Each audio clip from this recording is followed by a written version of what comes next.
আয়েশা রাদিয়াল্লাহু আনহা বলেন, আযাবুল কবরি হাক্কুন, কবরের আযাব হলো সত্য। এবং মানুষ যখন মৃত্যুবরণ করবে, যদিও দেখা যায় মাটির সাথে মিশে যায়, মাটির সাথে পচে গলে শেষ হয়ে যায়, কিন্তু কবরের মধ্যে তার কিন্তু শাস্তি হয়।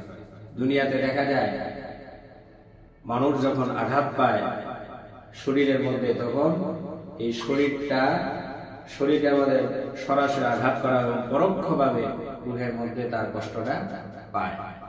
পক্ষান্তরে যখন একটা মানুষ যখন মৃত্যু হবে, মৃত্যু হওয়ার সাথে সাথে তার সমস্ত আনন্দ এবং শান্তি এবং অশান্তি এবং শাস্তি সব রূহের উপরে যায় বর্তাবে এবং পরোক্ষভাবে দেহ কি করবে, উপলব্ধি করতে পারবে।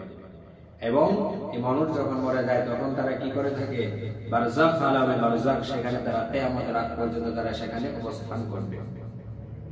যেমন সূরা মুমিনের মধ্যে আল্লাহ তাআলা বলেন, ওয়া মিন ওয়ারাইহিম বারযাখুন ইলা ইয়াউমি ইউবআসুন। এবং কিয়ামতের আগ পর্যন্ত যারা আমলের বারযাখের মধ্যে থাকবে। এই জন্য সবাইকে মনে করতে হবে কবরের আযাব কিন্তু সত্য। এই কবরের আযাব শাস্তি থেকে কেউ কিন্তু রেহাই পাবে না। এবং কবরের আযাবের শাস্তির জন্য দুটো সামান্য আমলই যথেষ্ট। একটা হলো মানুষের আড়ালে এবং যে কি করে গীবত করে দুষ্টুটি বলে বেড়ায় এবং যে পবিত্রতা অর্জন করে না ঠিক মতো, এই দুই ব্যক্তির আমলের কারণে সে জাহান্নামে, সে কবরের মাঝে শাস্তি ভোগ করবে। এই জন্য আমি আপনাদেরকে একটি ঘটনা বলে শোনাই। পাকিস্তানের একজন ডক্টর নূর মোহাম্মদ, ওনার কাছে একজন রোগী আসলো। এই রোগীর হাঁটু থেকে টাকনু পর্যন্ত, পায়ের নিচ পর্যন্ত কোনো গোশত ছিল না। ওই ডাক্তার তাকে জিজ্ঞাসা করলো, তোমার এই হালত কেন, এই অবস্থা কেন? তখন ওই রোগী বলল যে আমি একজন সরকারি কর্মকর্তা, একজন সৈনিক। আমি যখন কাজে ছিলাম, ডিউটিরত ছিলাম, আমার ডিউটি ছিল একটি পাহাড়ের টিলার মধ্যে।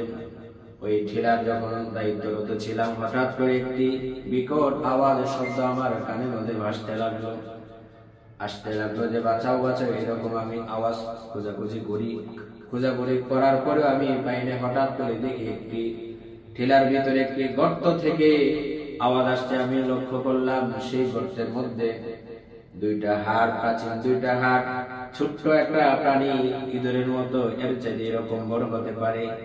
এই প্রাণী কি করে, যখন হাড্ডির মধ্যে, যখন কঙ্কালের মধ্যে যখন মুখ লাগায়, তখন বিকট শব্দ এসে যায় এবং বাঁচাও বাঁচাও। তখন তার এই অবস্থা দেখে আমার খুবই মায়া হলো। আমার হাতে ছিল বন্দুক। আমি যখন বন্দুকটা করলাম, হঠাৎ করে দেখি সে আমার দিকে এমন ভাবে তাকাচ্ছে, আমার পুরা শরীরে কম্পন ধরে গেল।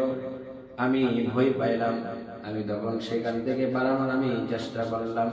আস্তে আস্তে আমি জোরে হাঁটতে শুরু করলাম। পিছনে তাকিয়ে দেখি সে হলো আমাকে ফলো করছে, আমার অনুসরণ করছে। এরপর আমি কি করলাম, আস্তে আস্তে দৌড় দিলাম। দৌড়তে হঠাৎ করে আমি একটি ছোট্ট একটি খাল পেলাম।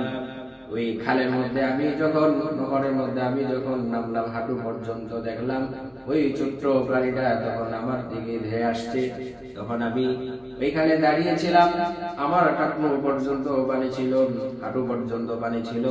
ওইখানে ওই ছোট্ট প্রাণীটা একটু শুধু মুখ লাগালো, জিহ্বা দিয়ে একটু টাচ করলো। সাথে সাথে মনে হলো আগুন পোড়া পানিটা ফুটন্ত হয়ে সাথে সাথে আমার টাকনু থেকে, শরীরের হাঁটু থেকে গোস্ত খসে কি করলো, জমিন আমাদের পড়ে গেল। এই জন্য আল্লাহ তাআলা মাঝে মাঝে কি করেন, এই সমস্ত নিদর্শন মানুষকে কি করেন, দেখান, যাতে মানুষ সতর্ক হতে পারে। কিন্তু আফসোস, এত কিছু হওয়ার পরে আমরা সতর্ক হই না। আজকে আমাদের অন্তর হয়ে গেছে একেবারে পাথরের চাইতে বেশি শক্ত। আমাদের অন্তর আর এখন আর চোখ থেকে আর পানি বের হয় না। দুনিয়া মায়াজালে এভাবে আমরা আবদ্ধ হয়ে গেছি যে আমরা সেখান থেকে আমরা বের হওয়ার চেষ্টা করি। এই জন্য আমাদের উচিত একটু আখিরাতের কথা চিন্তা করা, কবরের কথা চিন্তা করা। যদি চিন্তা করি, আল্লাহ তাআলা আমাদেরকে রাস্তা খুলে দিবেন। আল্লাহ তাআলা নিজেই বললেন, ওয়াল্লাযীনা জাহাদু ফীনা লানাহদিয়ান্নাহুম সুবুলানা, যারা আমার রাস্তায় যারা চেষ্টা করে সাধনা করবে